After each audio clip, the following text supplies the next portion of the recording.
Well, good afternoon, everyone. I'm Tom Carruthers, Vice President here at the Carnegie Endowment. It's my pleasure to be the moderator for today's meeting.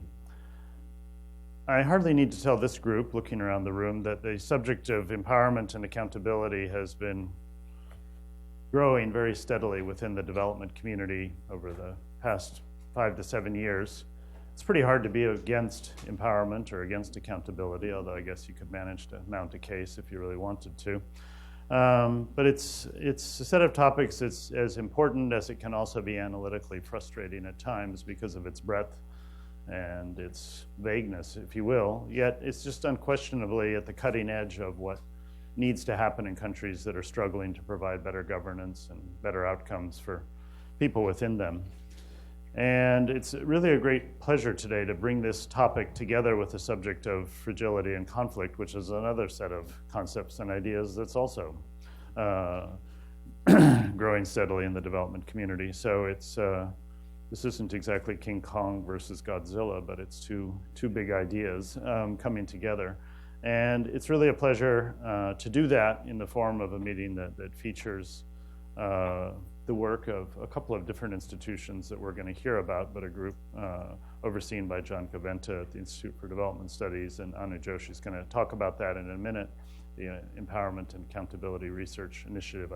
I'll get the name right. A4EA is the acronym, so remember that. But also the Accountability Research Center that Jonathan Fox has launched at American University, which we'll also be hearing about, another important initiative in this area.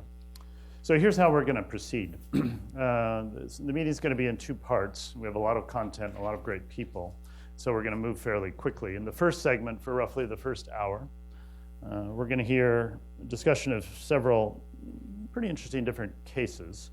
I'm going to actually start with Anu, who's going to talk a little bit about the program overall, but then I'm going to turn to Sarah Khan, who's going to talk about the case of Pakistan and some research being done there. And then Mahail Saeed, who's going to talk about some work in Egypt, and then Stephanie Deshassi, who's going to talk about Myanmar.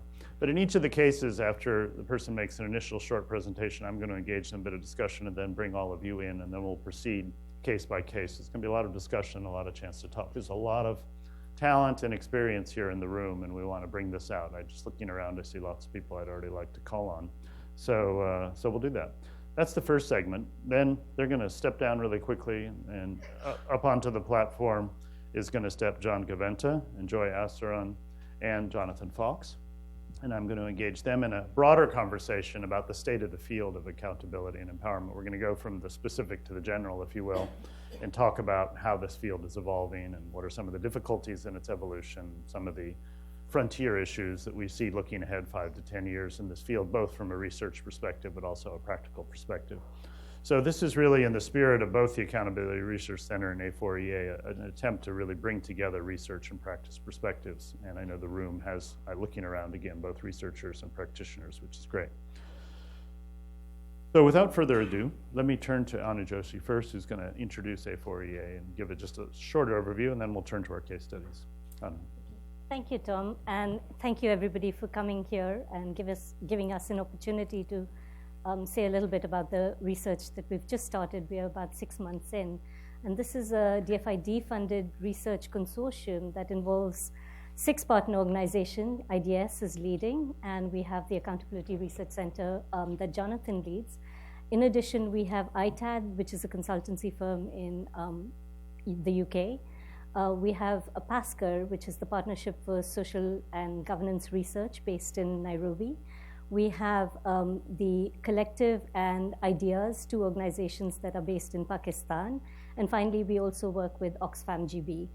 And this research is happening through 5 countries, which I should say right away that we're not working on contexts, we're working in contexts of fragility, but not in fragile states. We call them fragile settings because these are states which have pockets of fragility.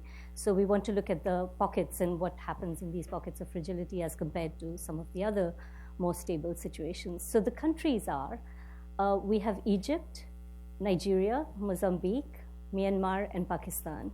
And as you'll see, these are not fragile states everywhere. They have pockets of fragility. So that's the overall program as it stands. And what we're doing really is our overall framework is saying, well, what are the contexts? What are the specific features of these contexts that matter for social and political action? How does it translate into processes and strategies that groups use who are engaged in mobilization for accountability? And then what are the sorts of outcomes we should expect and care about? What are emerging in these settings? So what makes this program different from all the accountability research that has gone on from before? Well, we think there are four things that make this program slightly different and more cutting edge, if you will, Tom. So the first thing is that we actually would like to separate out processes that lead to empowerment versus processes that lead to accountability. These two processes might go together in some settings, but sometimes not, and we shouldn't expect that they always go together. So let's unpack that, this thing. So sometimes voice works, sometimes states are responsive, but these things might not be going together. The second thing is, as Tom mentioned, we would like to explore these processes in fragile and conflict and violent settings, partly because most of what we know about processes of empowerment and accountability has come from more stable middle-income countries, the Indias, the Brazils, the South Africas, which also have pockets of fragility, but from the more stable bits of these countries where we see movements that might lead to accountability. So we're focusing on the contexts that are fragile and conflict affected, where informal institutions matter more than formal ones, where there's long history of violence, repression, which has led to fear and trauma in people, that they might not take social action or collective action, and where there's a lot of fragmentation of authority, where the state's not the only player in town, where you might have armed groups, informal institutions, religious organizations, a whole range of actors. And so, how does accountability work in these settings? Who are you holding accountable for what?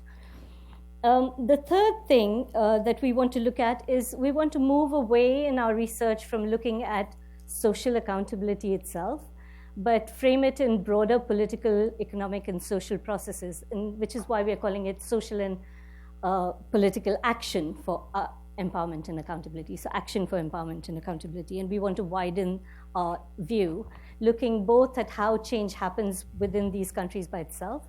And the final point, the fourth thing that makes our program different, is we are explicitly looking at the role of external actors. And mainly by external actors, we mean donors or organizations that bring in money to these settings. They could be multilaterals, bilaterals, or even INGOs. And in these sorts of settings, what are the roles that these external actors can play to be supportive of ongoing processes, and in which ways can they be undermining them, and when should they be stepping back in practice? So those are some of the ways in which we think our program is different. I'll tell you very quickly, briefly, if I have time, about the approach we are taking in our program. So what we are trying to do is, the first thing, because we know these contexts, even if they're fragile and conflict affected, they're actually very different in their particularities of how these things express themselves, what forms violence takes, etc. And so what we want to do as a first step is to try and understand what empowerment and accountability even means in these contexts for these people. So taking a sort of a bottom-up view, what do people expect of state or public institutions? What do they think about empowerment processes? The second thing is that we know that in these situations, a lot of work has gone into peace building and state building at the national level. But we think that there are a lot of things happening quite interestingly at the subnational level. And what we'd like to do is take a subnational view, exploring progress towards accountability. I mean, what are the pathways through which accountability might be achieved? Where is it happening? We know it's patchy, we know it's uneven, we know that you can make some progress and some regress, but we want to capture these processes as they occur. Then finally, we're particularly interested in the inclusivity of these processes, and specifically in the role that women's political action can play. So when do women get empowered, and what role do they play in terms of demanding accountability? And we'll have some discussion more on what research we're doing along those lines. And finally, of course, we're looking explicitly at the role of external actors, as I mentioned before, looking at two things in particular. Are external actors actually thinking about their work in terms of what impacts it can have at scale, both the idea of vertical integration, but the ability to actually change systemic power relations. And I think this has really come from the notion that most of the work that has been successful has been very locally based. And then the second thing that we want to do in this external actor stream of work is to look at whether the new ideas of adaptive management, adaptive learning actually make a difference in these settings. What can we learn by these new approaches that have been tried out in these places? And we'll hear again from one of our colleagues here about how that unrolls. So I'll stop there. Perfect. Okay, Thanks. well, that's a great overview. Wow, it's a lot of different aspects. But that's great. So we're going to turn to the three case studies. And what we want to think about, various questions, but to start, you put in our minds is the many different facets of accountability or approaches to this topic. And in each of these contexts being so different, think about the particular research approach or the questions that you're asking. So Sarah, tell us a bit about the work in Pakistan. So the project that we're working on in Pakistan is situated specifically in the space of political accountability, and even more specifically, electoral accountability. So Pakistan over the past decade has seen progress on electoral accountability in the sense that we've had the first elections where there was a transfer of power from one democratically elected government to another. And this creates incentives for political parties and representatives to listen to and respond to the demands of voters. But the question is, who is being listened to and who is being excluded in this, where we see this increased potential for electoral accountability. And it looks like women are being systematically excluded from this potential pathway. So in the 2013 elections, there were stark gender gaps, both in voter registration as well as in voter turnout. And these were gaps that increased, if anything, from the 2008 elections. And this is where our focus is for the project. We're looking at what works to encourage and mobilize women to participate as voters in the next upcoming 2018 elections. In terms of where we are looking at this problem, so there are certain areas in Pakistan where you see instances of outright bans on women's turnout, and this is in constituencies in the federally administered tribal areas. But outside of that, you see the gap at lower levels, even in places where you might not expect to. So in the large cities of Lahore and Peshawar, urbanization is an important phenomenon in Pakistan, and it goes along with increased educational attainment for women, as well as increased opportunities for employment outside the home. But what we're not seeing is a concurrent increase in political participation. So we're seeing that this gender gap is rigid and large also in these urban contexts. So we'll be looking at Lahore and Peshawar specifically as part of this project, and thinking through the puzzle of why is it that even in these contexts where we might expect women to participate, we still see under-participation. We're looking at two specific questions through a field experimental approach, and one of them is, are civil society actors more or less effective than political parties in mobilizing women? So some of the work that we've done so far has been looking at how these two actors approach the question of mobilizing women in a very different way. So this is something that civil society actors have perhaps been doing for longer, targeting women specifically.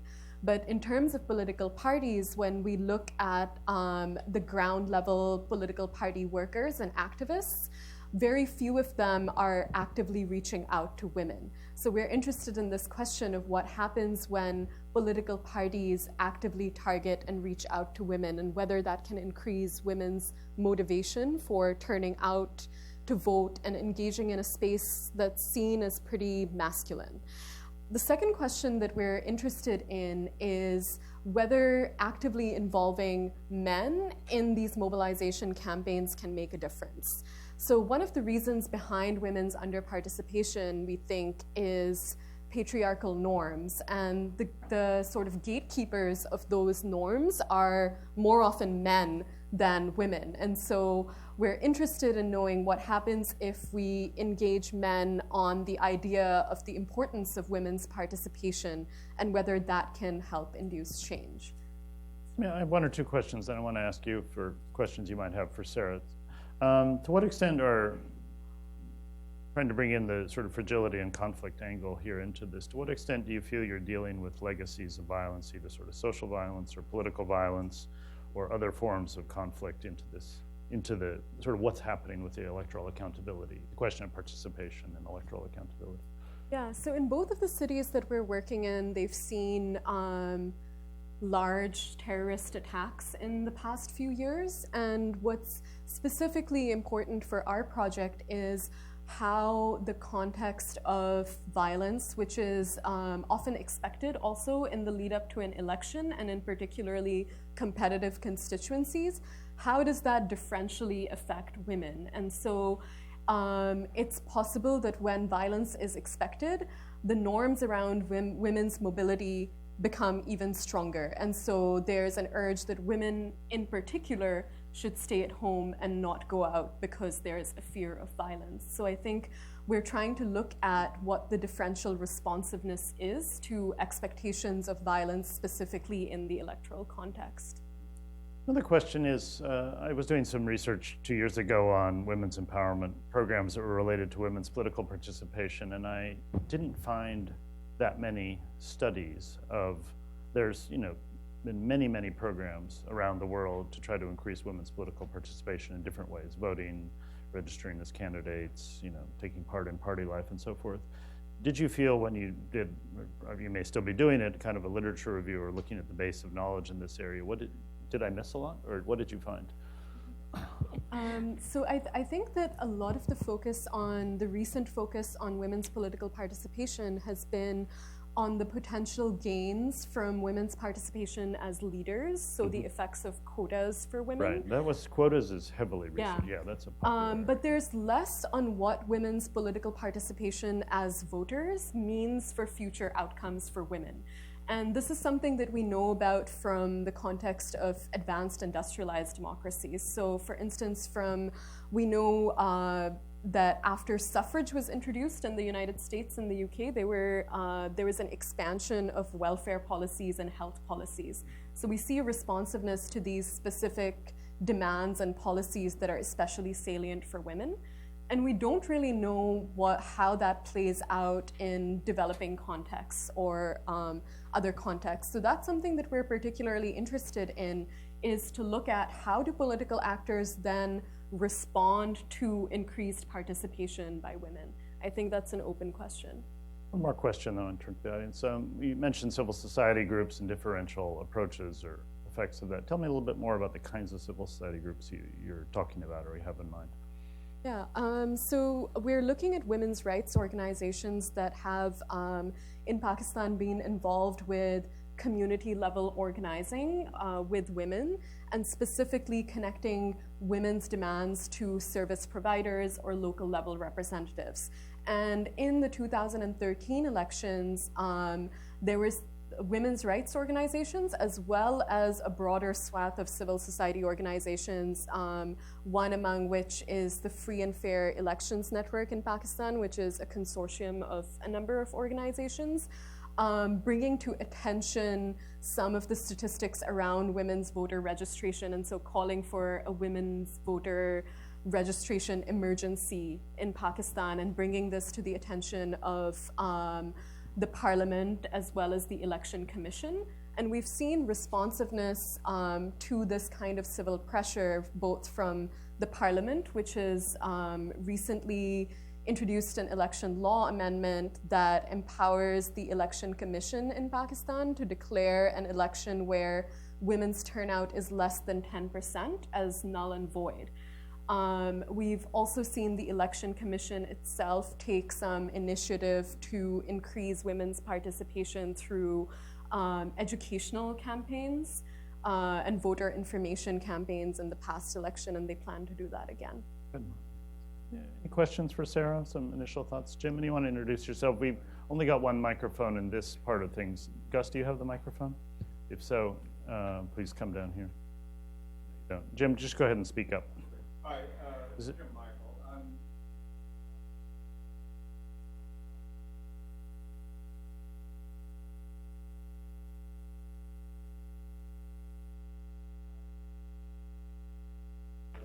Involving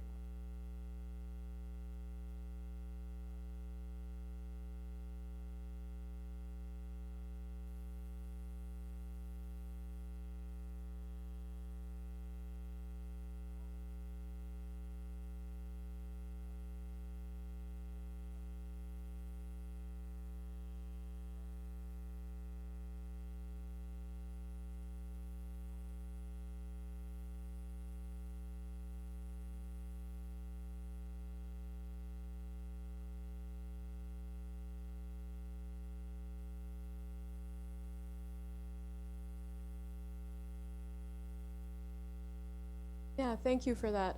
So I think we see voting as an entry point to some of the bigger issues that are at play. And so I think the very basic issue that women aren't seen as constituents by political parties means that there's reduced electoral incentive for any kind of responsiveness to them. I think women also, and some of our survey work has shown, have preferences that look different from those of men. So if they participate, we might actually see an electoral incentive to provide some of the kinds of policies and services that women find salient or are demanding. So I think we see it as an entry point, and I think outside of voting, some of the interviews that we've done with citizens show that voting is seen as a lever for future contact with one's representative. So for instance, someone said about a local representative, well, I voted for him, so when I go to try and talk to him, he has to listen to me. And so even in this context where you have these questions of how responsive is the government at large, I think you have these opportunities for responsiveness, especially in local level interactions with representatives, and having voted and being perceived as a voter can be an important lever for demanding responsiveness in those interactions. Good question though, Jim. I think we'll come back in the second segment because this issue of, in a sense, this is one of the biggest, challenges with accountability research and action is the relationship between the whole and the parts, or the national, the regional, the local, and how one connects those things. And so how does an entry point at one level connect to larger questions? So it's a good question. In Pakistan, of course, hard to avoid anywhere, but Pakistan, it really stares you in the face. Another question or two? Yeah, just introduce you. I'll come to these two, then we'll move on to the next case. Yeah. Like I say, introduce yourself, where you're from. Hi, I'm Arturo Bolondi, ex-MA Development in IDS 2014, and now consultant with the World Bank. I find it very interesting that you somehow divide political parties and civil society, because to my understanding, political parties are part of the civil society. And is that what you learned at IDS? John, which is that what are you guys are teaching? not necessarily the government. This is my point. So if you're moving from elected governments to another one, and that's the hope that it will go on, then of course the offer of political solutions and political parties will differ. Then where is the politics in, let's say, what you have called civil society organizations, say women rights or other, that is, yes, can connect to services, but political parties are precisely that civil society organizations that connect to the politics. And therefore, I don't know, I find it strange somehow to divide it, and I find it problematic that you have politics-free organizations pushing to vote. To vote for whom? Okay. Sarah, response? Yeah, so I think we're thinking of civil society organizations that are non-partisan, so specifically NGOs as well as community organizations that are explicitly non-partisan. And then political parties are partisan, and so when they're asking you to vote, they're saying vote for us. Whereas when the actors that I'm calling civil society and non-partisan encourage someone to vote, it's saying you should vote because it's a good thing and it's normatively important to participate in democracy. And that's one of the delineations of messaging that we've seen from these two types of actors. And one of the questions that we're really interested in is what motivates citizens more, this type of message around the normative importance of participation, or a message around saying, vote for us and then we'll do this for you, because those are two different inducements to vote, and it'll be interesting to see which one appeals more and resonates more with women. Okay, it's a good question, interesting. One last question, then we'll move on, yeah.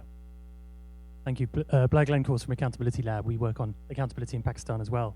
And I wondered whether you could talk a bit more about, if you're looking at the role of social media in all of this. The Pakistani elite are extremely vocal on social media, particularly recently around a number of women's rights-related issues within political parties as well as within civil society. And are you seeing that filter down and cascade into some of these conversations or some of the information that you're collecting from the bottom up?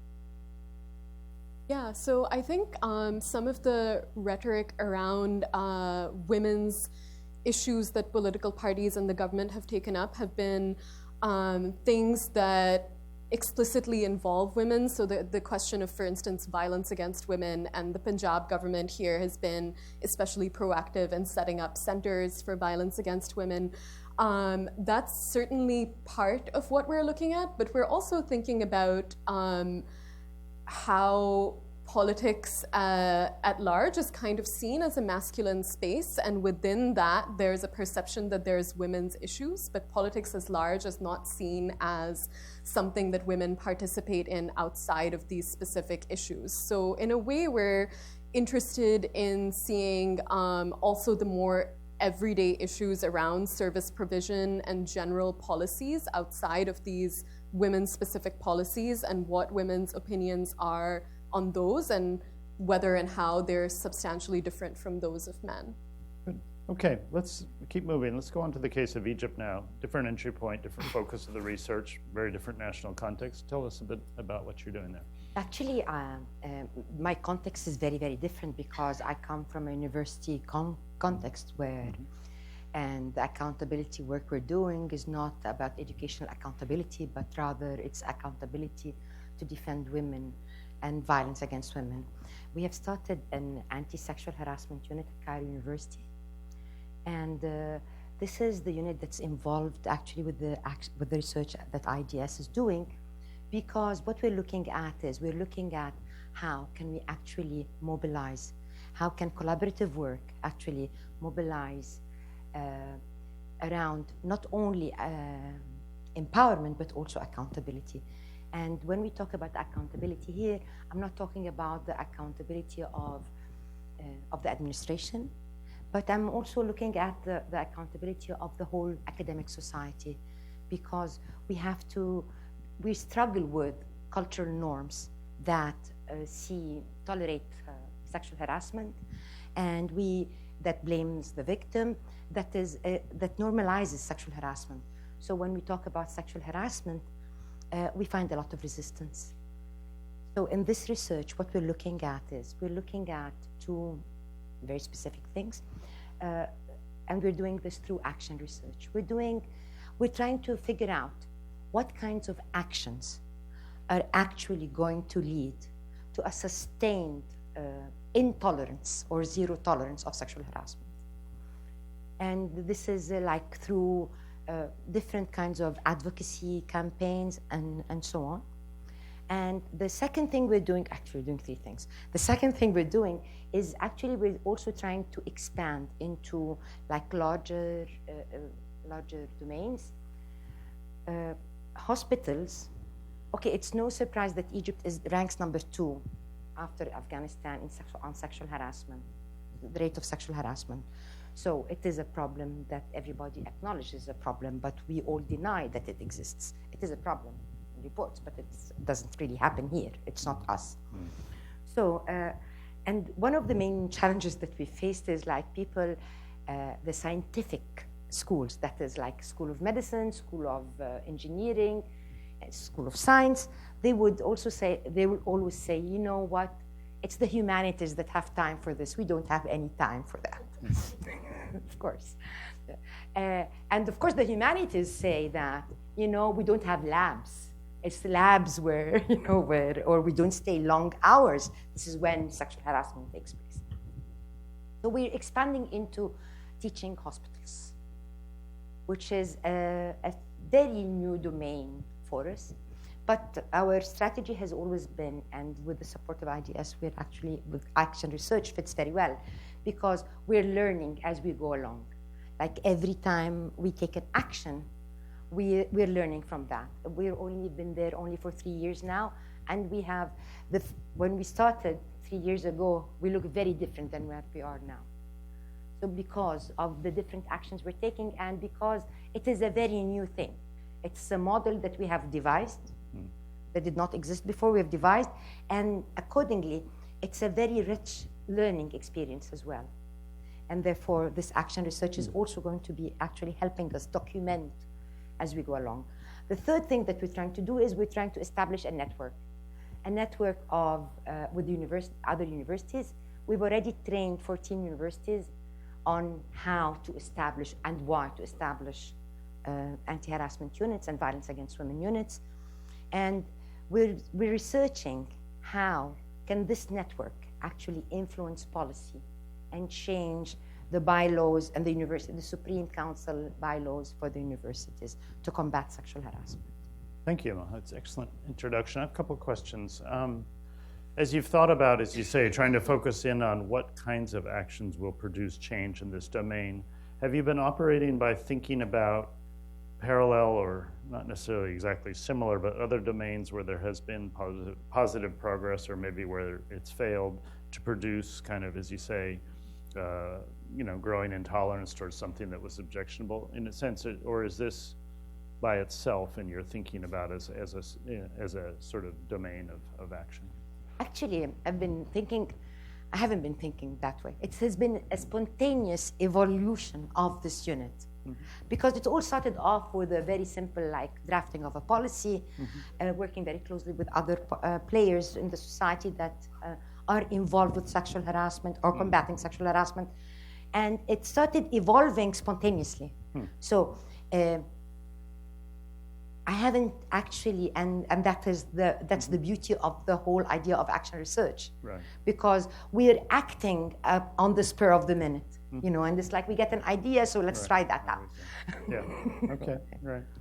I don't know how you feel about it. I don't know if some of you have seen it. If you want a 2-minute introduction into sexual harassment in Egypt, I don't know what you think about this film. It was, when I was in Egypt one time, I met the filmmakers. It was a short film of a woman walking across the bridge. It's just a woman walking across one of the main bridges across the Nile, and it just had a camera sort of hidden. And she simply takes this 2-minute walk across the bridge, and every single encounter she has with the male as she walks across the bridge is essentially a form of harassment. It's just stunning.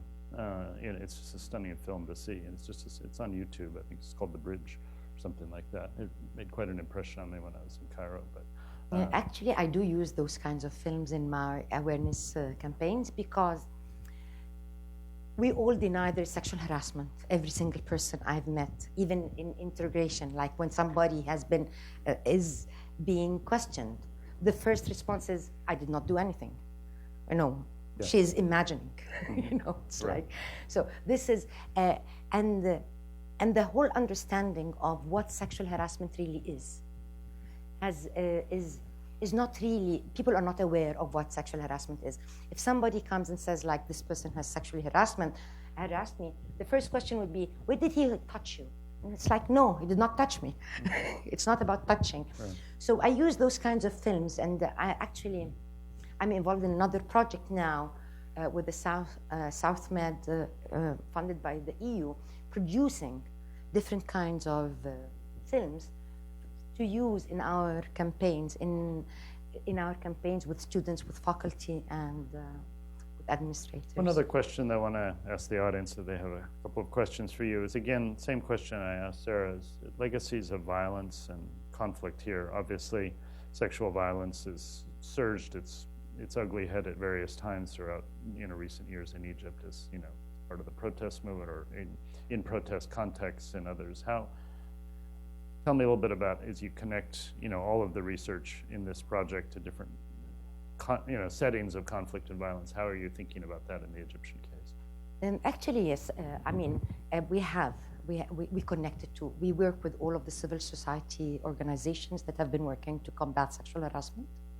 We've been doing a lot of research on our own as well, because at the end of the day, we're an academic institution, so we do research. It's like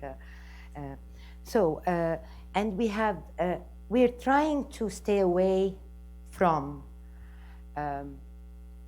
governmental institutions that handle, because we cherish our independence and we cherish, our own policies. We don't want anybody to enforce anything else.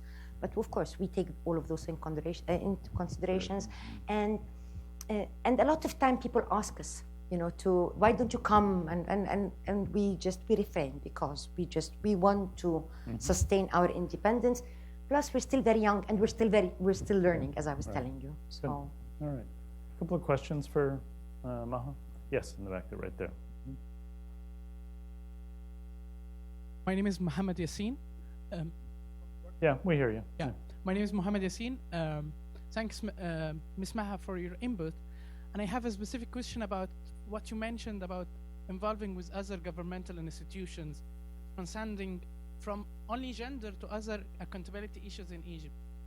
What kind of possible action can be done to go beyond and ensure not being limited to gender issues, especially when you work with action research? Your work eventually can evolve around other structural and institutional discrimination and marginalization, which involve politics. We try to be apolitical because I was just telling Anu on the way here, I think, that, I personally, as Maha, not as the executive director of the anti-harassment unit, I'm an activist that defends freedom of speech and all of that. However, as the executive director of the anti-harassment unit, I try to be apolitical. I don't want anybody to stop the work that I'm doing. So I basically negotiate around all the obstacles that I get, and I insist on being apolitical so that nobody would stop me, or that would not hinder. I just want to focus on the cause. I was just telling Anu that actually on the way here. That's an implicit question I actually had for Sarah too, but I think it's going to apply to all of these three case study presentations, is the high degree of sensitivity of the issues and the research involved. And obviously in Egypt, this is a moment of terrible difficulties and repression. And the university space has been an area where there's been attempts at independence action and a tremendous amount of repression within the university space. Well, so I can imagine, as you say, trying to carve out and say, I'm doing this, I'm not connected to politics, I'm trying to proceed down this path let's take another question or two for Maha. Yes, right there. Hi, thanks for the presentation. I'm Amy, and I'm originally from Egypt as well, so I'm familiar with the harassment problem there. And my question is, part of the harassment problem there also is when women internalized oppression and they feel that they deserve it, and because maybe of their clothes or anything. So, and I know that the very conservative religious institutions also promote for this internalization of oppression. So how your work deal with this? We deal with that. We directly address this. We talk about gender and we talk about empowerment, and we have workshops. We have workshops for students, for faculty about gender and empowerment. We talk about the internalization of oppression, and we also one of the things that we say is like, we have our own discourse, and we do not allow a different discourse to be said. Like, there is a discourse, as you were mentioning, about from the religious institutions that would say, like, protect her because she's like your sister, you know, and our discourse is very different. Our discourse is not that. Our discourse is, she has the right to be there with no harassment. And if you harass her, it doesn't matter if you harass her, you're going to be actually indicted. You know, it's like, we've already had like 35 cases, 5 of which were professors that were sustained. Yeah, I mean that they were not really expelled, but they were. One of them was suspended from. They were suspended from work. I'm going to move on to the next case, but thinking about this, we need to keep in mind throughout this discussion the complexity of the concept of empowerment. We think here about empowerment and what you're looking at in the sense of electoral participation and sort of political empowerment in a general sense. Here we have a different kind of empowerment, also relevant though to societal participation or socio-political participation, but starting with a different focus. So let's keep that in mind as we move along. It's both accountability and empowerment have these different facets. Stephanie Deshassi, you want to talk about the case of Myanmar? She asked me to emphasize that she's not from Myanmar. I told her I doubted that was going to be something I needed to emphasize, but she's not from the French-speaking region of Myanmar. But that's okay. We're happy to hear from you nevertheless. So Stephanie, please go ahead. So really this research program for us and participating into this venture was on, it's based on the motivation for us to better understand social contracts in actors. We have been working mostly on humanitarian assistance until 2011. And then we started very, very small scale governance. We actually call them governance programs, less sensitive areas of the Delta in the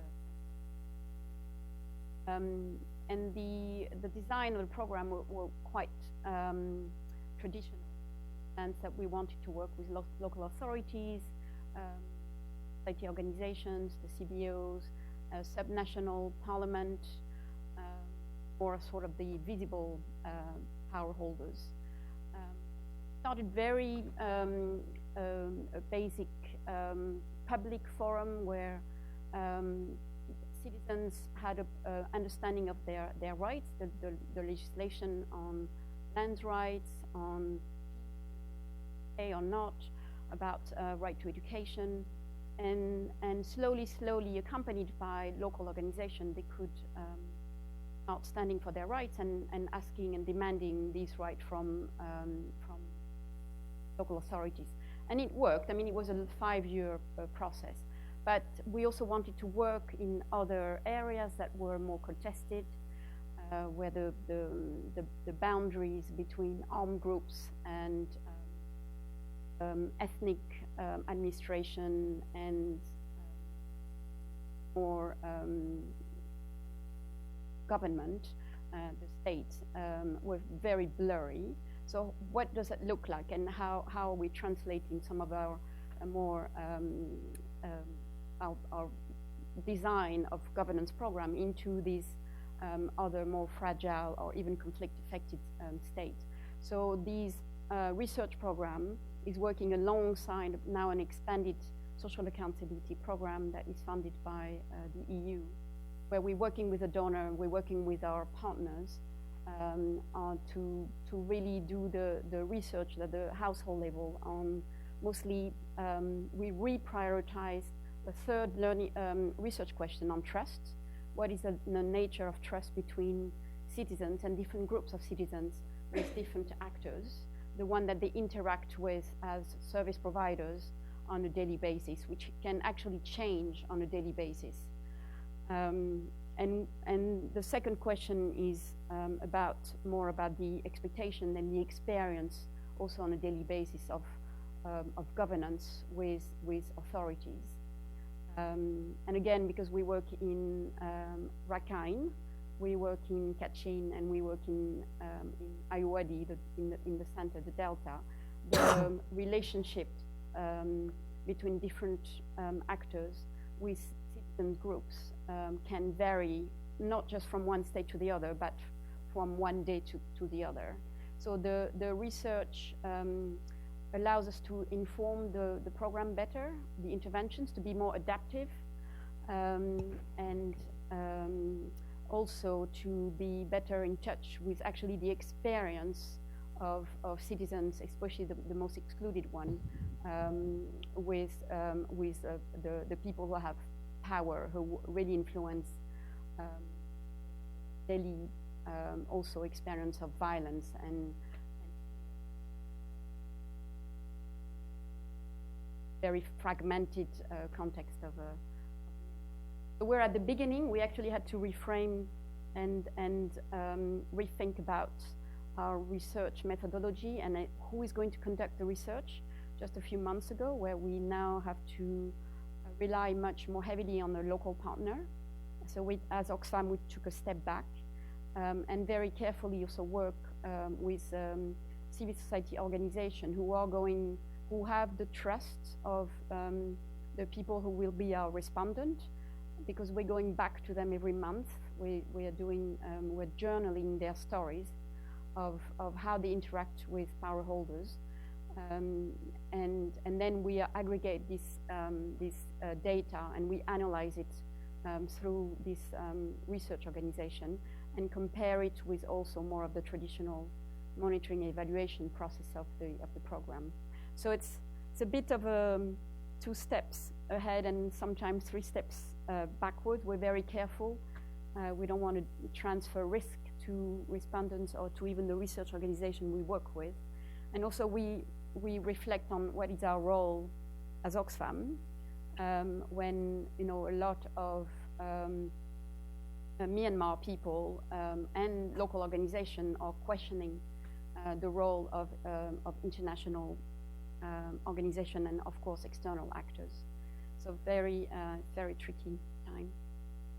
Let me understand, just sharpen it one step for me. Sarah talked about electoral accountability and focusing in on the question of voting participation and so forth. Maha talked about anti-sexual harassment and empowerment and around that. You've described something more general, it sounds like, governance, interaction with power holders. Make it a little more vivid for me, a little more concrete. What kinds of interactions, what sort of issues, what sort of governance questions are you looking at? So, because of the nature of the tension that are currently existing and polarization, we are very much focusing on issues of daily life of people. So it started on the ability to have services of health, education, transport, land, reclaiming land that had been confiscated by the military, and be able to for farmers to reclaim back their land. And we are listening to the people and what issue they want to talk about, what they're comfortable talking about, and what they're comfortable demanding back to either the government or some of the non-state actors or ethnic armed group administration who provide services sometimes, and some slowly some organizations are sort of born from this ethnic administration and ethnic armed groups that have been de facto the power holder in some of these contested areas. And when natural resources are being, when people see that their forest, their water is being exploited for economic reasons and political reasons, they start to stand up and claiming the rights back from also these sometimes very controlling and violent armed groups. Thank you. Are you focusing on, you mentioned the issue of trust being central to your thinking about the governance relationship between citizen and power holder. Are you focusing on trust because this is an area of conflict and sort of a deep legacy of conflict and violence. Is that why trust is of so much importance in your focus? Yeah. No, definitely. And also we came with our own assumptions that if there was an elected government official, citizens will trust them. Or if there is a service provider who is also providing some level of stability and security, the communities will trust them. Or if you live in the same neighborhood or in the same state, there will be trust between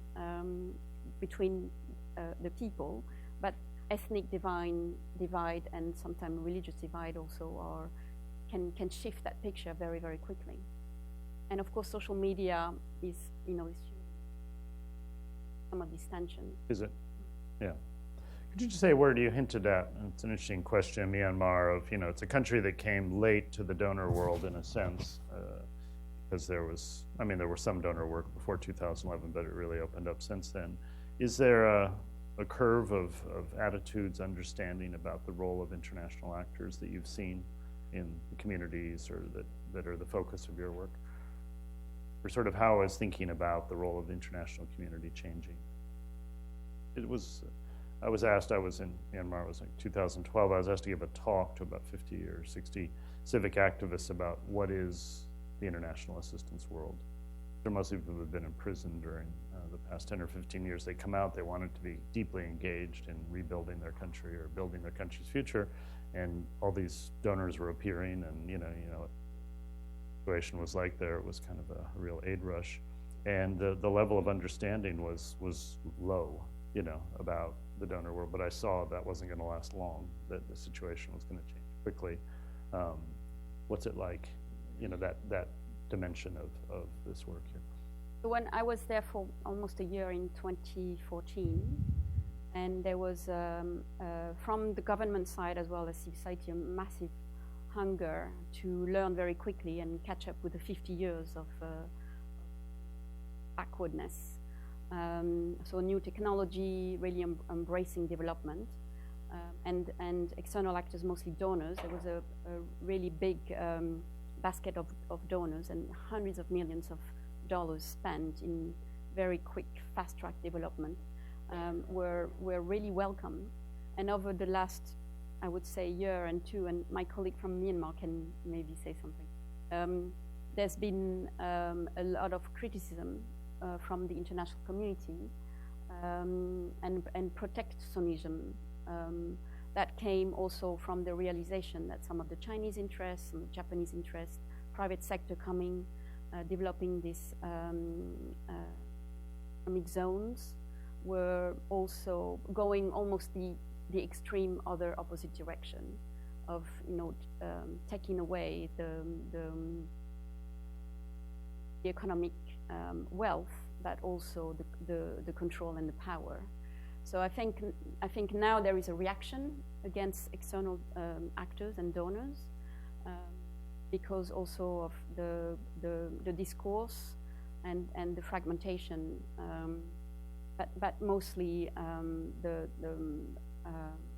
really strong criticism that media and international media and some of the very vocal personalities outside of Myanmar or don't understand the situation, are biased, are not listening to the Myanmar. Oh, I can imagine that. Questions for Stephanie? Yeah, here, John. Yeah. Just coming up behind you on your right. Yeah. Hi, John Ruthroff, years ago with Oxfam, now with the Center for Democratic Education. These are excellent presentations from the different countries. The underlying issue, it seems to me, is power, which Tom addressed about 10 years ago in his book. And empowerment actually has power in it. I don't think outsiders can empower local groups, they have to empower themselves, but power seems to be the key dynamic in terms of all of this pieces. And having rights, having accountability, having any of that, without any power, it doesn't go anyplace. Okay, I'm going to take that as a comment or an observation. I don't think it requires a response, but I'd like to hear a couple more comments or questions, particularly for Stephanie. And if your colleague from Myanmar would like to say something, we'd be happy. call on him. I don't know who it is, so I can't call. Yeah. Questions?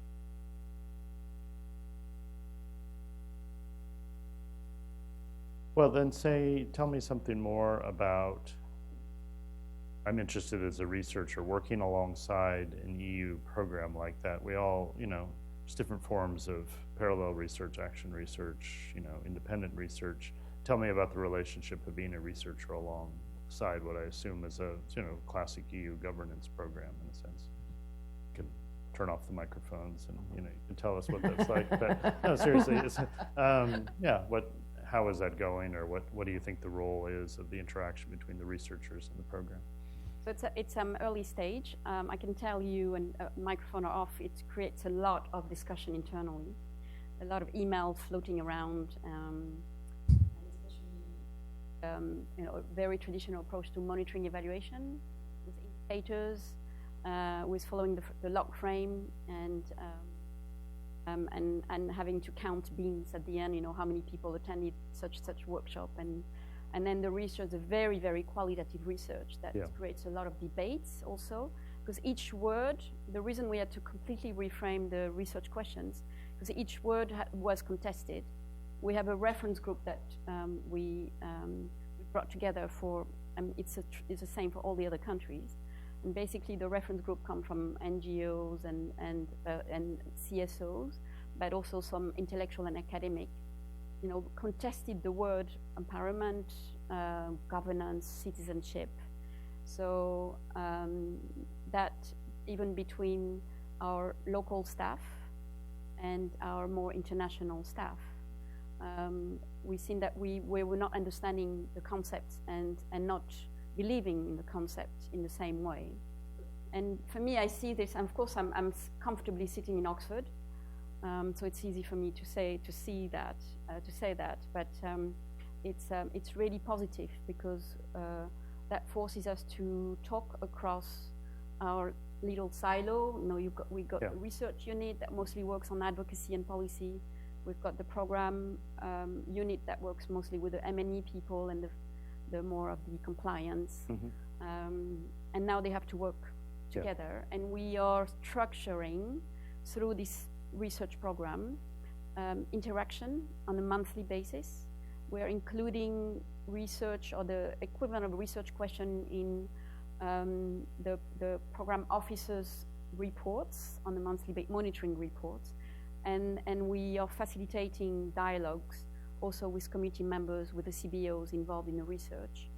So creating these spaces for learning and then adapting the program with the permission of the donor is absolutely critical. And before that, because we had to deliver activities, we have to report on milestones, which we do have for this program as well, but we are creating that space across teams to really conduct a program that is relevant and is not going to create more harm than good.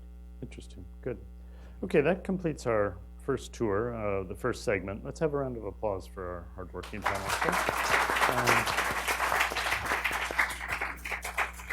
I didn't mention, they're going to stand up, pass their microphones to the next three. I didn't mention, please come on up, you guys, Jonathan, John, and Joy. I didn't mention we have a little reception at the end with some food and drink, so please hang on, stick around. Some good things are coming, and these next people are going to be good too. So just stand up and pass your microphones to them. It's just going to take us a minute here.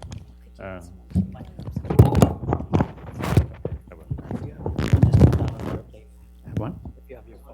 And I'll also mention, while they're changing places, that we have a video unit outside in the reception area, and they're pulling some people out from the audience to make videos. And after the event, they're going to ask several of you to make short video interviews. And so that's, just so you know, that's going on as well. Jonathan, you want to come on up? Yeah, please come on up.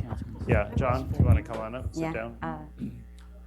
John, go ahead. Sit here. Yeah. And Joy there. We'll just hold this. Yeah. Yeah. Let's put Joy in Go right there. Good. Okay, thanks, Edgar.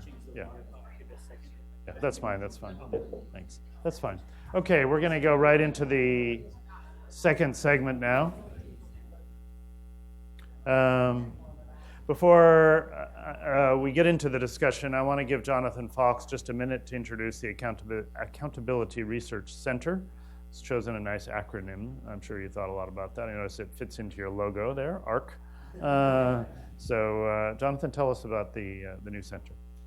So we're an action research incubator based at American University at the School of International Service. And one reason that, that we exist is to help to address some of the gaps in the field. And I would argue that one of the reasons for the gaps in the field is that the action strategists, the people who are actually doing the work to try to build accountability have not had enough of a seat at the table where a lot of the big decisions get made, especially the decisions about what are the research questions that will actually get funded and what are the initiatives that will get funded to do the action. So essentially we want to step back and encourage a reboot in the field so that more voices can be heard, especially those who are taking the risks and who know their context so well. Great. And do you already have a sort of a network of researchers in different places? Are you building that? Or tell me a little bit more how it's going to proceed. We are building that. We have a series of partnerships. We've got some materials outside. We've got about a dozen partnerships already. You can see details on the website. And Joy Esseron is one of our advisors and one of our partners in the Philippines. I think it's Walter here, Walter Flores from Guatemala, and back as another one of our core partners. And so we've been working together for a couple of years now in what we can no longer call a soft launch. Okay, so it just officially became a hard launch just now, I think. So, well, good luck with the enterprise. So, thank you. Yeah. All right, let's move to a more general discussion. I want you all to take part in this as well, and let's reflect a little bit on the state of the empowerment accountability field. Some of you, and I know the panelists took part, the bank had its big global partnership for social accountability forum this week in Washington, so it's kind of accountability week in Washington. I was glad that we had the results of some of the investigation here in Washington on Monday just to highlight the accountability theme in our own country. I thought it was well timed with the GPSA. So there's been a lot of talk about accountability, and it's hard not to come away from a World Bank meeting kind of swimming in terms and wondering, like, what does it all mean, John? Are we making progress? Is this another buzzword that we'll look back on in 5 to 10 years and say, well, that was fun, and now we're on to the next thing? Or is this is something real happening here? Tell me a bit about yours. You know, if we had a drink or two, you know, tell us a bit of your thoughts. Well, I said this last year when I came to the GPSA. You know, at my age, it takes you back a bit. And I remember first being in the same room in the World Bank in 1998, where a big gathering of civil society and others talking about PRSPs and participation in the bank agenda, and then coming back almost 20 years later and hearing about accountability and the word participation is gone, and asking myself, have we made progress? And I did a blog on that last year and gave the closing speech. And similarly, I found myself having a series of deja vus because I've been in lots of conferences recently on accountability. And actually, the more I've thought about it, I actually think we have made some progress. And in at least 3 areas. One is when we first started using the word accountability, it was to try to bring some teeth to the work on participation, to use Jonathan's word. Back 20 years ago, we were writing about voice over here, and other people were writing about responsiveness over here, and we hadn't put the two together. And I think the people working in this field now realize that actually it's not either or. We've got to bring the two together. You can strengthen empowered voices and not get any response, and that's frustrating. You can have a claim for responsiveness, but actually responding to the wrong voices. We've got to put them together. And in putting them together, we know we have to work both sides of the equation. It's not simply strengthening civil society voice and then you expect response from authorities. The work's gone beyond that to talk about accountability coalitions, accountability hybrids. It's not either or. That's really important. And 20 years ago, we were saying, let's try this local experiment. Let's experiment with something like a report card or a different form of participation. Now we've moved way beyond the tools kind of debate to recognize that tools have to be embedded in broader forms of social and political action. And we have, rather than a few examples, we have hundreds and thousands of examples that have emerged over that period of time. We can build a body of knowledge. But there's still some old plaguing problems that I find every time I come to these things. One is, as your work has pointed out, everybody can agree on this notion of accountability because we all have different understandings of what it means and who it's for. And if you talk about accountability for efficiency to save money, one set of people would come around that. If you talk to plug the leaky pipes at aid, that's one thing. If you talk about accountability for realization of human rights or for deepening democracy, that's going to bring you another set of conversations. And so as soon as you start digging deeper to say accountability for what and for whom, the consensus breaks apart. And at the heart of that consensus that breaks apart is the question that in the middle of accountability is power and power relations. And we oftentimes evade the question of how do you build accountability between citizens and authorities, whoever they are, in situations of highly unequal power relations without talking about transforming power. And that's, as Walter would say and others, that's often the elephant in the room. And I felt that very strongly at the GPSA here, because even though the WDR last year talks about law and governance and puts power, brings in a power framework, fantastic, it answers that by saying we can address power by talking about the 3 C's of consensus and commitment and coordination. And I wondered, where's conflict? If you have difference of interest and difference of power, can we really address accountability without dealing with difficult subjects? And then those questions become all the more important in the kind of work we're doing, and that the kind of received theory of change, this neat theory that I think has emerged that has been pretty well debunked, but is still informing a lot of donors, is that accountability is simply a process of strengthening voice over here, and then you get some response over here, and then you get a better outcome. We know it's very complicated, and it's particularly complicated in these settings where fear and violence affect who speaks and who's able to speak, where fragmentation of authorities, as we've heard, means that it's not about strengthening voice to the state, it may be strengthening voice to the militia, and what does that mean? Where the outcomes that really matter may not be, in fact, service delivery, it may just be protecting your life in a given situation. So I think we've learned a lot over 20 years, but there's a lot we don't know, and some of the enduring questions, what we call at IDS the who questions. Whose voice, for whose interest, and whose power remain still critical. One question for you that I want to turn to Joy to get her perspective, and we'll come to the audience in a minute, is I was listening to the 3 case studies, and I was thinking about you have 5. I was thinking to myself, God, you need almost about 50 to begin to get all the different facets of this topic. Do you feel 5 is enough to make a dent in it? This isn't a pitch for more money. No, but seriously, this topic is resistant to any comprehensive approach in a way, because as you say, there's just so many different initiatives. Sitting in the GPSA forum with the 300 or 400 people there, 200 of whom are in their title Accountability Network in this country working on this, I was just overwhelmed with the sense of how do we get our arms analytically even around this topic, in a sense to know that it all, in a sense, under this word accountability has some meaning and sort of sense of a core project that we're all working on.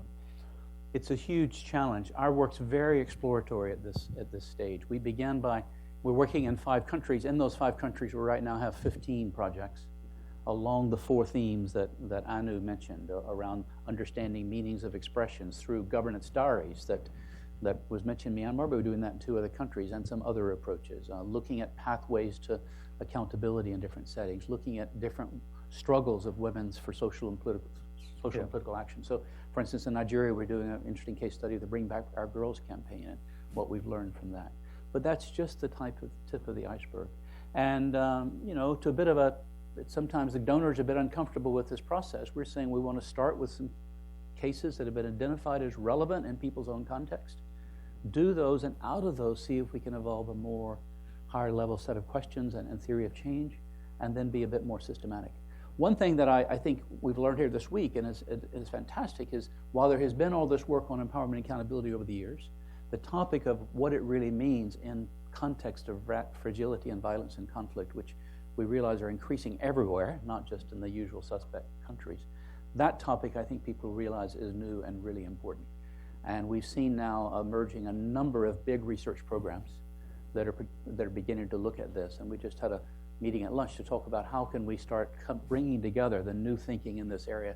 All the more important because the kinds of things you're working on is, 5 or 6 years ago in the context of voice and accountability, you realize there were certain settings, but now issue of closing space for civil society to exercise any voice is something we're facing across the world. And the ability of control of social media to actually change the notion of what voices mean and to fill those voices in social media spaces with misogyny and hate speech and to manipulate our voices with algorithms. I mean, we're really dealing in a very different world that affects every society. Yeah. And so I think there's a huge amount of research to be done. We're just to the tip of the iceberg. But are some exciting programs going on out there. Joy, I'd like to have you reflect on the same question. You come from maybe a more, John's a polymath, worked in a lot of different places. I know you have some too, but I've been called lots of names. Right, yeah, that's one of the worst. But you're more perhaps specific national reference with the Philippines. And the Philippines has been a garden of accountability and empowerment for 30 years. You know, the number of international workshops and conferences are there, and there's some Philippine NGO leader who's just fantastic and talks about the Philippines. We used to call it NGO paradise for a while. It wasn't always a compliment. Sometimes it was ironic, sometimes it was a compliment. But can you reflect on the same question, but maybe in your own way and your own experiences? Well, the Philippines is quite an interesting case indeed, reflecting on these issues because we've come from a long history of citizen action. We're the first country that have successfully undertaken a peaceful people power. And in the previous administration, we thought we pushed the boundaries of transparency, participation, accountability agenda, and in the hope of really seeing difference in conditions of lives of people and the way power is exercised in the state. So now that we seem to be in a 180-degree situation where the consensus on human rights is democracy is even being questioned, is up for debate in the country, from the top down to citizen level. That's a big puzzle. Where did we go wrong? Or what did we miss in our effort to affect social change? So this has been a process of... A few people in the United States are asking themselves. Yeah, the thing is, yeah, I don't know if anybody's even asking that. Well, something that I noticed about the field of citizen action for a time now is, I think, same as was mentioned. We're asking the same question, and the answer seems to be there 10, 15, 20 years ago, but we are seeing the same practice. So I don't know if we've failed to learn or if we are not learning, and I'm not talking about adaptive or really learning in terms of how we are approaching the problem and solving the problem. I wonder it has something to do with the distance between the analysis that are of the problem, the kind of research, empirical evidence that are being put forward, and the kind of action and solutions and the actors that are actually moving. That divorce and that distance, very practical in terms of spaces, in terms of relationships, and also in terms of in many levels, the difference of that, the distance of analysis in action and solution seems to be the reason for it, that I feel we are trying to respond to. If you go to the grassroots and you talk to people, they know the solutions, and you'll be fascinated by how what we are saying as answers to the questions here are actually very much similar to how they think they can solve the problem. But it's a question of, again, capacity and power. Do they have the capacity really to undertake the kind of actions that they want to undertake? And I notice also, and I've undertaken many forms of citizen action, starting from youth student action to supporting a presidential candidate, to civil society action, to academic research, and different sort of actions to actually push for reforms. And whenever I hear that, and I totally agree with Professor John that we've already improved in terms of discourse. We've broadened the agenda. And you're seeing organizations like World Bank that are already tackling the issue of power. But whenever that is discussed, it seemed like the people discussing it is distancing themselves from that agenda. I mean, talking about power and putting that forward as a solution to some of the problems that we're facing. So how do we really build power? If there are problems that being faced at the country level, at the national, at the local levels, what are the roles? And I feel like whenever I push that in certain spaces, maybe people seem to be not ready to start building people-to-people coalitions and alliances. And there's always that fear that maybe we're stepping on partisanship, or maybe we should not meddle. All these complications that are keeping us really, as a community, to build power, to come together and respond to problems that we keep on speaking about and studying about. So I think that's one of the things. Yeah. It's a good segue into Jonathan. Jonathan, you've done some path-breaking thinking and writing about the question of strategic action on accountability as opposed to tactical action. But I'd like you to reflect a bit on the same question. You're starting the center, so you've obviously given some thought to the state of the field and sort of where is it, both in research terms and in action, and where are we, and what, looking forward a bit, what should we be thinking of as next steps?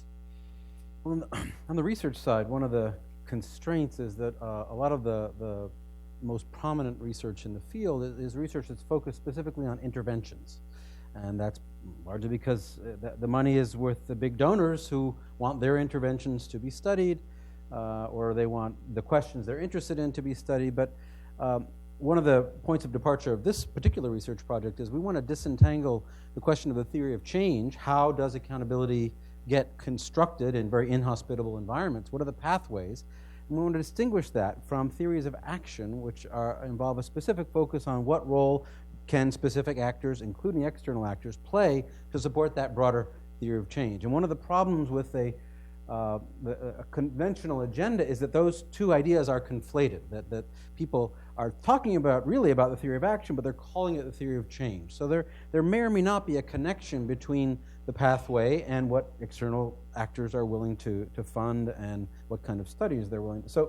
So there's still a huge lag in terms of the effervescence in the area of the multiple initiatives that pro-accountability forces are pursuing. Big gap between that world and what actually gets studied and published in referee journals and is considered legitimate evidence by economists at the World Bank, for example, and so forth. So we have a disconnect there. And within that context, even though, as John was mentioning, the idea that voice and teeth should come together is increasingly accepted, and people talk about it in terms of closing the feedback loop, but there still is, I think, a lack of will to tackle the hard power questions. So, for example, part of ARC's role within this broader consortium is to look at the World Bank Citizen Engagement Framework, which on paper sounds very enlightened, and they made the commitment to build beneficiary feedback into 100% of the projects, investment projects with so-called identifiable beneficiaries.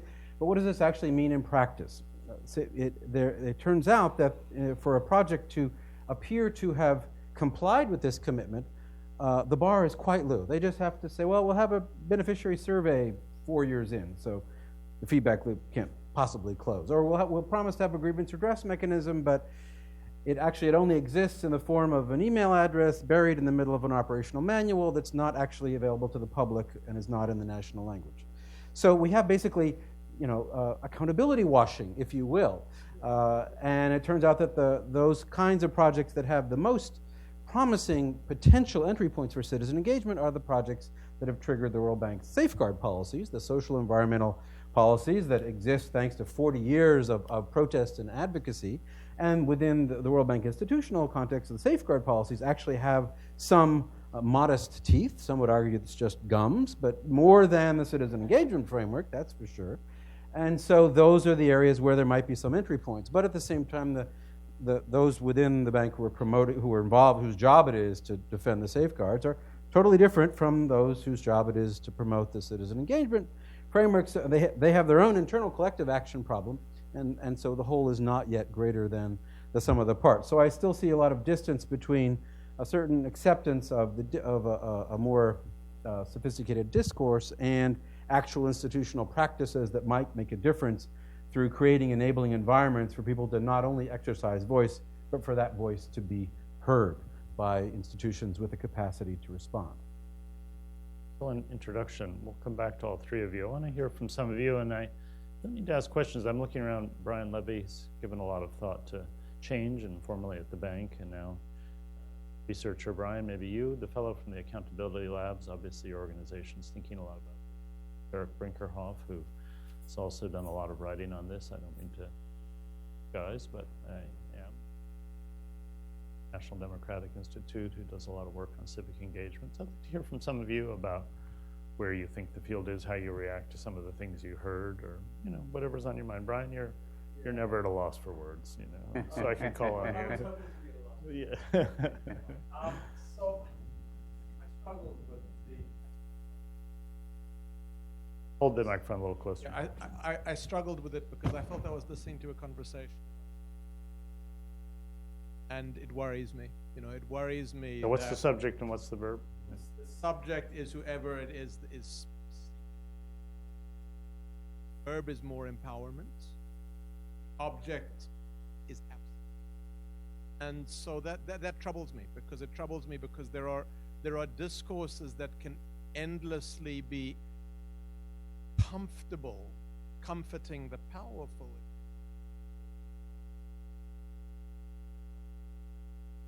One concrete example, which is instrumental, but it needn't be.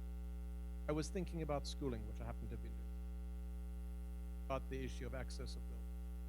And so there we can have a narrative around empowerment and girls' access to school, but then we look at the data, which tells us that that boys, let's say it's a setting where schooling is boys go to school, and after 5 years there's no literacy. What's the object? Is the object going to school where there is essentially a network of patronage anyway, or is it one of these areas? And it just left me uncomfortable. So that's a bit inchoate, but you put me on the spot. Thanks. No, I could count on you for some original thinking. And either you want to come back on this, or I can hear some more. John, do you want to? Or Jonathan, go ahead. On that particular issue, there's been a lot of work on, as you know, on learning outcomes, and not only the recent WDR, but a lot of work supported by private foundations to encourage taking a harder look and trying to disentangle school enrollment from whether learning is happening. And the agenda has not gotten very far. I think partly because the what to do about the problem has yet to generate a consensus. The UNESCO recently put out the Global Education Monitor on accountability in education, and it actually has an approach that's quite different from the World Bank's, because it's actually acknowledging the many different moving parts, the many different accountability relationships, acknowledged to be power relationships. It brings in a range of issues that have been excluded from the conventional learning outcome agenda, like anti-corruption and the rule of law, and maybe teachers' unions can make a positive contribution and don't put all the blame on them. They don't have control over much of the learning outcomes and so forth. A lot of the talk about the research on ghost teachers is actually not accurate. So there's an alternative set of perspectives that has just been put on the table by a multilateral institution that's not currently in favor in this town. But there is, I think, a need for a much broader focus than has been the case so far when we look at learning outcomes and access to school. John, you want to comment on this too? Yeah. Well, I think it's a critical question. I was hinting at it by saying we've got to ask the question, accountability for what? And I also think that, many of us have worked in this space for a long time, and Joey and I were talking, we've seen places where we built lots more processes, brought lots more voices in, created all these kind of ways of participating, and we're pretty disappointed by the outcomes. because we see regressive, what we would consider at the same time regressive political outcomes, not just in the US and the UK, but in the places we thought were winning, Brazil, Philippines, and we thought we could see progress. And I think that means that, to me, I talk about the three sort of phases of accountability work. One was this sort of, the accountability was about tools, and Jonathan reminded us it's not about that, it's about strategies and politics. But now I think we've really got to build the normative debate of accountability for what? For what values? For what kind of society are we trying to create? Because if we don't, we will create the processes and they'll be filled with values that we don't support. And that's the biggest challenge I think we've got to talk about, which is why the work in Egypt is saying accountability isn't just a process, it's about a norm of zero tolerance against women. And that's what we're using the tool to get to that norm. Or in Pakistan, the norm is women have a right to vote because when they vote, interests we think will change towards different kinds of service delivery. So we can't be shy in talking about what's the vision of the society we want out of all this. Sorry, thanks, John. It's a little bit like the debate Duncan Green carried on his blog last year about his book, How Change Happens. I think you wrote a review that unsettled him. That was a nice job, Brian. Is How Change Happens had a question mark about change. There was an assumption that sort of, we all know what we mean by change and we share a vision, but it was very blank, sort of as though there's a consensus on change, and suddenly we look at societies like the UK or the US going in directions that are unexpected and disturbing, to at least to many people, and to say, wait a minute, where was the vision? Was there sort of a natural assumption that we just focus on change and participation processes, et cetera, and we'll get there. So I think we're talking about something that's connected both to developments in Western democracies, but further afield. But I think it's where this whole field has come up to the water's edge of this deeper question. Bring in some more that I also forgot to single out Dan Hanego Sais, who some other people I want to put pressure on. But yeah, sir. My name is Mohammed Yassin. I forgot to introduce myself last time. I work here with Forum for Youth Investment. I work a lot regarding youth involvement in accountability process and participation process. My question regarding disappointment, because disappointment in fragile situation or countries with fragility, we tend to avoid dealing with hidden power because there is a lot of limitations, there is a lot of fear, there is a lot of violence, and we keep working with invited spaces for us to work. And I feel this is a kind of consensus. This is this is the way we should work in this fragile context. I'd like to double check that. And if that's yes, I'm not feeling like surprised. We are disappointed. Thank you. Okay. Yeah, Joy, do you want to comment on that? Invited spaces versus non-invited spaces? Yes, in the Philippines, this term constructive engagement became quite popular. And for a time, I think it's premised on some assumption on where the state should go, and that the assumption is that you want to bring people closer to the state, and you want people to reclaim the state. So there's this constructive engagement. But the recent development in the country has shown that if you try to build trust in the state, it could be possible that gets turned into a blind obedience to a state that is no longer democratic or not proud of serving human rights. I think now we are even sensing that maybe we've unlearned contentious politics, or we've in the process, and have actually just become quite comfortable in spaces where the state is consenting citizen action.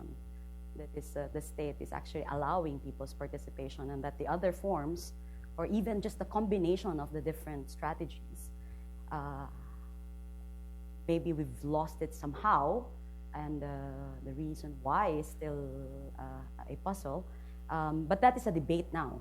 I mean, even in spaces such as open government partnership, it's a debate whether it should be pushed to start being a space to discuss contentious issues such as human rights violations, or should it just be a space for constructive engagement?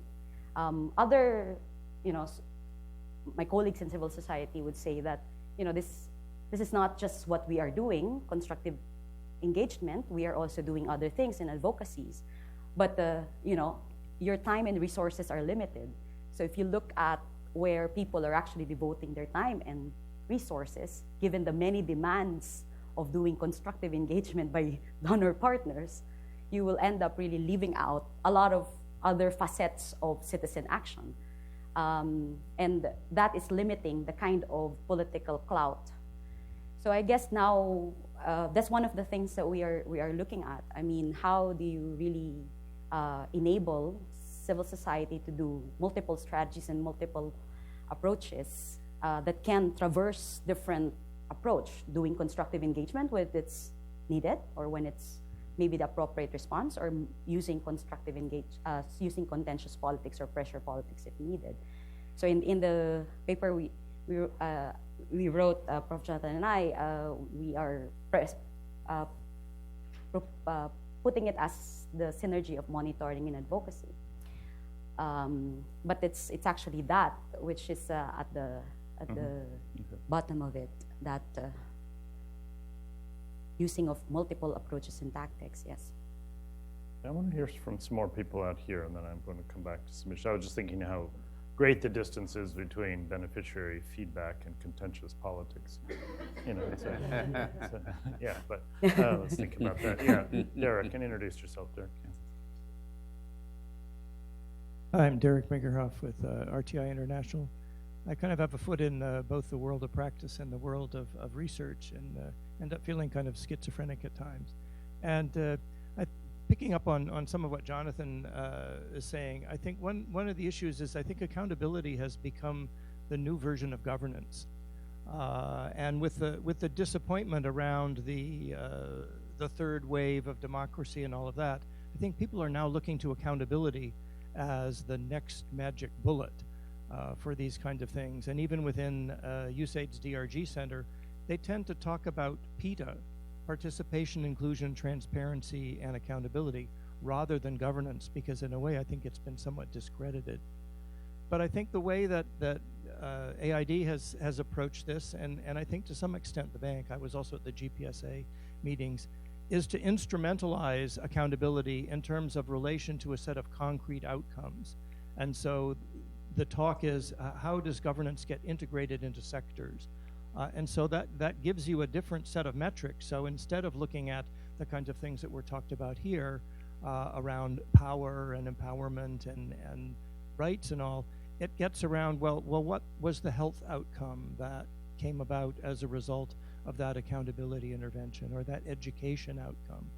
And so in a way, we're even farther away from sort of the power dynamics, even as donors are talking about political economy analysis, thinking and working politically, all the stuff that you were writing about in the Almost Revolution book, Tom. So I think it's just this weird schizophrenia around the research agenda and the practical agenda. And I was also struck at the GPSA yesterday how many of the grantees were very willing to cast themselves as partners with government rather than as opponents or monitors or watchdogs.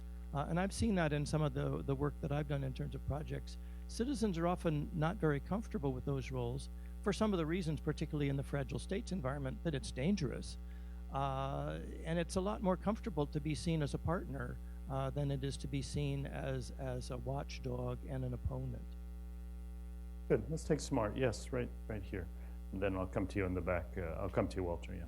Marta from the Columbia School of Public Health, and I just want to piggyback on Derek's question, because I think something that happens is not only do the sort of outcomes get instrumentalized, but the groups that are addressing these get instrumentalized. And I think especially in the context of closing civil society space, some of the groups who've been working on the ground for a long time, who are maybe the sort of best hope for thinking more transformationally about what accountability means, are being limited in their ability, especially those who are dependent on international donors. And I wonder if the folks on the panel have any perspective on that, particularly in light of think all of you saying that there's been some progress on the sort of level of global level discourse, what it might look like from the perspective of those working on the ground, how their experiences have changed or not. Take one more, then I'm going to come back to you. Walter in the back then, yeah. Hello, my name is Walter Flores. When we start to apply the power lens to accountability, we identify the accountability in itself has many limitations if we want to address historical inequalities and historical social exclusion. For instance, we work in Guatemala with indigenous population rights, and one of the rights that they have been fighting for over a century is land, which was taken out of them over 150 years ago so Europeans can grow coffee. So they have been telling us, the social movements, Indigenous for Land, saying that if we demand accountability, which is basically rule of law, is actually accepting that we have no claim over this land. So for us, demanding accountability is accepting that the current rule of law and the situation is unfair, has been coming unfair for over 50 years, so for us it is not useful. So they're saying what we need is a new change of power relation between society and members, all of that. So for them, which is very interesting for them, pushing for accountability and demanding rule of law is actually working against the demand which is more than a century old. So I would like, if you can comment about this, that we should be aware also the accountability will have limitations if we are addressing in context with historical exclusion, marginalization, and unfairness, that instead of helping, maybe just working against those having this very long wild claim. Thank you, Walter. Get some reactions. Jonathan and John haven't heard from you for a little while. Jonathan. Well, I think the underlying problem is that accountability failures, and if we think of accountability broadly in terms of governments and private actors who are responsive to citizens and rights, those accountability failures are often systemic failures, and the solutions that most big donors are willing to fund, for example, are not systemic alternatives. They're tinkering at the edges, they're depoliticized, they involve at best pushing for accountability with one arm tied behind your back. And why would we expect marginal incremental approaches to be able to tackle systemic problems? Now, one could also argue at the same time that in fragile and conflict settings where there is barely a minimum of freedom of association at the most micro level, that even the most modest opportunities for free spaces in unfree places could be necessary but not sufficient for the emergence of social actors that could eventually become political actors and so forth. One could argue that it's in those in those contexts, those settings, where external actors could play the most positive role. But the vast bulk of what actually gets funded externally, I think it remains non-strategic, remains incremental, and therefore fundamentally superficial. So why would we expect it to make a big difference as the rock keeps rolling back down the hill? Ouch. John, I'm looking at Mr. Working with the Grain over here, Brian Levy, title of his last book. So I'm going to come back to you, Brian. Yeah, so John. Well, I mean, I concur precisely with Jonathan's point. Somebody at the GPSA, said, well, there's all this talk here about accountability to rebuild relations with the state, but we don't want to build relations with that state. The state fundamentally failed us. We don't understand a state that will support us. Why do we want to have that kind of accountability? And I did a blog recently, and I just looked at it to remind myself what I said about the history of accountability, and it was a very good comment back and said, accountability becomes a distraction in many of these settings because we're trying to work on accountability relations within an unjust system. And so in my mind, accountability discourse can provide openings in certain cases for people to begin to make claims and access funds. But accountability is not an end in itself. So the end is something bigger. And when we think about the question of invited spaces, well, you've been to IDS, you know what we say about that simply, you will not get accountability simply by inviting people into our donor-constructed, government-constructed space, because power enters that space as well. Those spaces only work when both sides of the invitation are held open by people mobilizing out in the streets, which will keep that invited space honest, and when you find champions on the inside who are also tugging to keep it open on the governmental side. And so what Joy says, we've got to find strategies that are finding those claim spaces, like we're trying to do in this work, where people are using their own ways of, we're looking at graffiti and cultural expressions of resistance in Mozambique as an accountability construction. Because those are the voices where people who don't feel able to go into those invited are really expressing their demands around government. So how many donors, and the donor is questioning, why are we doing that, right? But it's finding those places where people are expressing their demands for themselves outside of the spaces that we know, and figuring out how we grow them rather than how we invite them into our space. But finally, in all of this, the thing that I've been, in addition to this question of what's accountability for and what are the norms we want to talk about, I think there's two other questions that really bother me. One is, how do we do this in regressive times? We brought together our group that a year ago had started in these 5 countries, and even then we realized we naively thought that if we could just find those hidden voices and amplify them sometime, we would get some change. In every one of the 5 countries we're working in, the spaces have closed so fast, and the regression of progressive voices has been so strong. We're having to re-examine our optimism, as you say, when this sort of notion of a liberal governance or democracy itself is at question. And so the question is, how do we do this work in regressive times, not how do we do it as a form of progress for building governance? That's the critical question. And how do we do it? Because we don't seem to link these two together. I just engaged in, I was co-editor of the recent World Social Science Report on global inequality. And we look at 7 forms of inequality. I won't bore with them all, but one is the relationship between economic inequality and political inequality.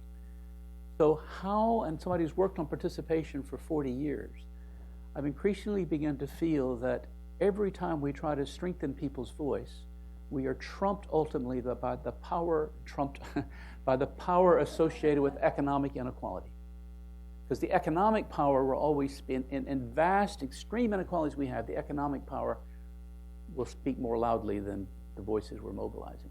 And so until we can start bringing economic relationships into this consideration about strengthening voice and accountability, we'll be playing on the edges of where real power exists. And that's what you're reminding us of when you talk about accountability and land rights, accountability of multinationals, accountability of the economic elites, accountability of the super rich. We've got to bring the economic arena somehow into this conversation. Or, there's a great book a few years ago. The title was great. I hope nobody here has wrote it, but it was called The Democratization of Disempowerment. And in a way, we're having that too. We're having the accountabilization of over less and less, which is distracting us from the fact that real restructuring of resources are going into fewer and fewer hands, and we aren't addressing that in this agenda yet. We have just 5 to 10 minutes. We're going to finish a little before 5:30 so we get to the reception. I have Aaron Hazelton like to come in, and I would like to come back to you, Brian, and maybe 1 or 2 others. Then we'll finish up, so stay with us. Yeah, Aaron.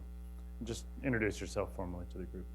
Yeah, good afternoon. I'm Aaron Hazelton with the National Democrat. I appreciate the work the panelists have done and have followed. Power and what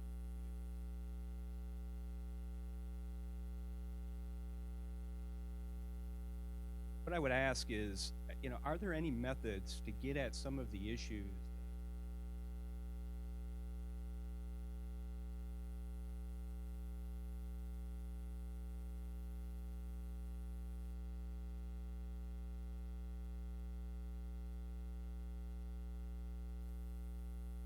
about trying to achieve a different type of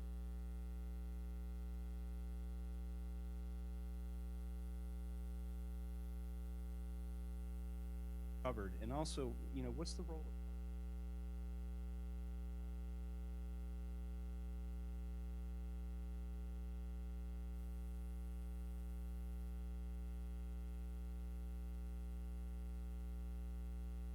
how civil society can engage with parties, and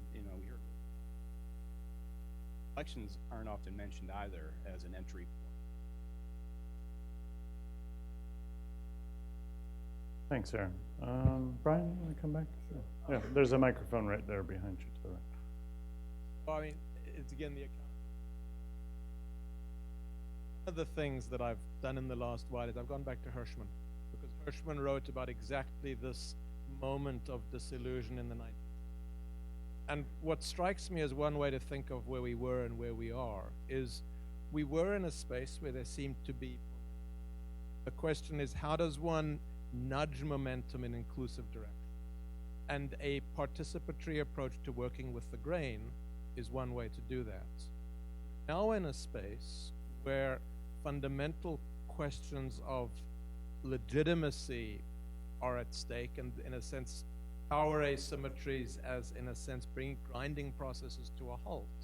And the question now becomes a somewhat different one. And I think that's why the question in this time now puts this question, the answer of accountability for what in this time brings us more towards vision than nudging.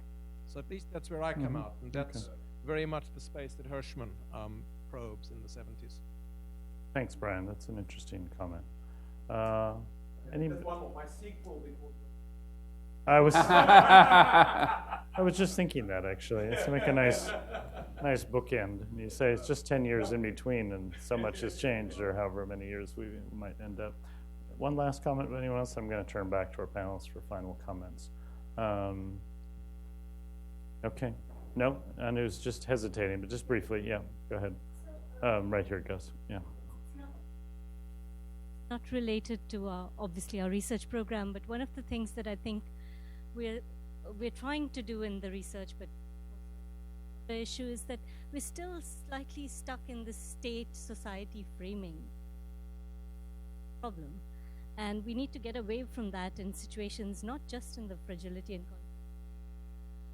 so many actors, and the legitimacy of the actors and the sources of these legitimacy, how you ask for accountability in them.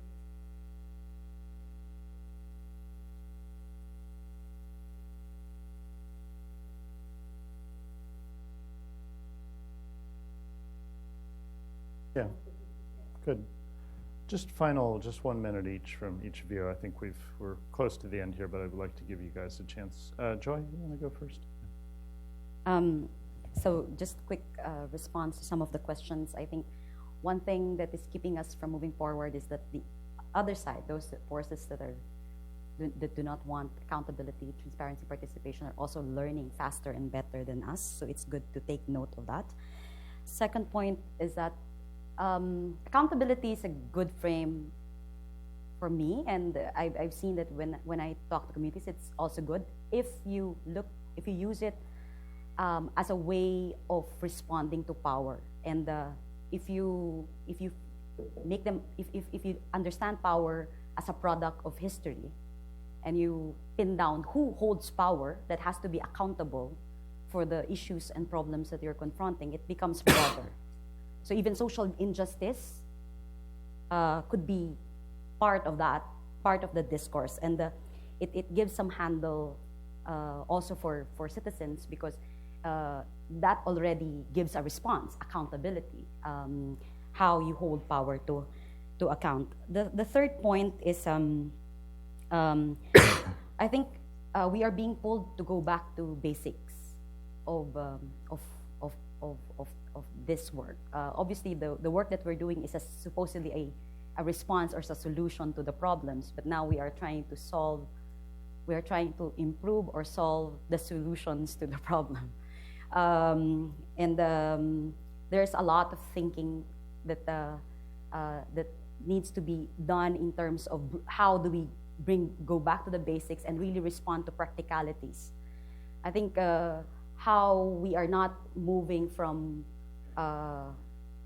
what our assumptions are to the outcomes, really because of the practicalities, the very basic. You cannot imagine how the basics this are, but these are some of the things that that need to be looked into. The relationship of actors, even how donors, grantees, how community organizing are being done. Obviously, basic institutions such as elections and parties must be strengthened, but the reality is, and we've been doing that as well, the reality is you need a constituency, and the people are very alienated from this institution. So that's the reason we thought social accountability could help if you can connect it to reforms of basic institutions to create a constituency. But that would require really, again, basics, organizing, education, and if you look at support of international community and the donor community on this, it hasn't really been that kind of support for community organizing that was in the past when we were, say, fighting the dictatorship or when we were still starting the democratization process. This is really so much projectized, fragmented, very time-bound support that is being provided by donors. Again, practicalities that are affecting how social movements are actually organizing. And going beyond that, I think thinking of more sustainable way of addressing this, not relying on donors, would be one of the challenges and the questions that must be grappled with by social forces on the ground. I can't help but mention this, so it's unpleasant, but the most chilling paragraph I ever read in an aid document, something I was looking at, I think it was, I don't have the exact, I think it was 1972. The United States had been doing a lot of work on community organizing in Central America. It was the thing in the 60s, part of the, the Hirschman era. The paragraph said, we carried out this program of training community organizers in Guatemala. Unfortunately, once it said 640 of the organizers were killed subsequent to taking part in the training. That was just, there it was, the document, unfortunately. And so this question of power and change and organizing, this isn't new. This is something you go back to the start of the development enterprise, and there, it's a thread running through everything that's been done. Final comments. You've already sort of had almost what sounded like final comments, but let me, Jonathan, and then I'll let you have the last word. Jonathan? So, Tom, since you mentioned that example, it raises the issue of first do no harm from the point of view of external actors. So here was one part of the U.S. government funding one pro-people initiative in Guatemala, and what was the rest of the U.S. government doing with the rest of the Guatemalan state, where the guns used to kill them paid for by U.S. tax dollars, right? And that's an issue today. When we look at the role of the U.S. in kleptocracies around the world, we have the magnificent work of Sarah Chase here at Carnegie, who works on kleptocracies, who looks at, essentially gives us a framework for looking at the net effect of U.S. aid. The U.S. might be doing one thing over here, another thing over there, and essentially the big picture, the support for the security apparatus, may be canceling out, overcoming the more positive and well-intentioned stuff the U.S. is doing somewhere else. So this is a new report that Carnegie published on Honduras, provides a very powerful case that the net effect of the U.S. in particular is not pro-accountability. So we need to take that to heart as we think about what kinds of accountability strategies might make a difference, and keep the big picture in mind. John, final word? Yeah. Well, two thoughts. We've all known that discourse changes rapidly in development. And if in the 90s it was participation, and then it was governance, and now it's accountability, we need to be thinking strategically about what next. Because for me, all of these words are simply moments in time that we navigate our way through in order to build a bigger agenda.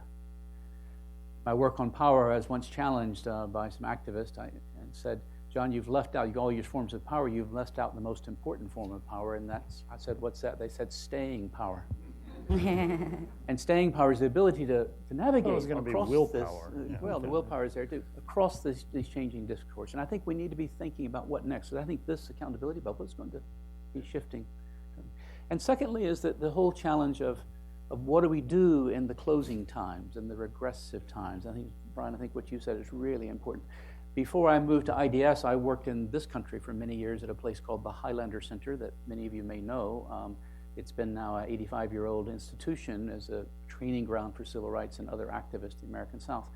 And it was famous because it was the place where Rosa Parks got her training, allegedly, and famous for its work in the civil rights movement, before that the labor movement.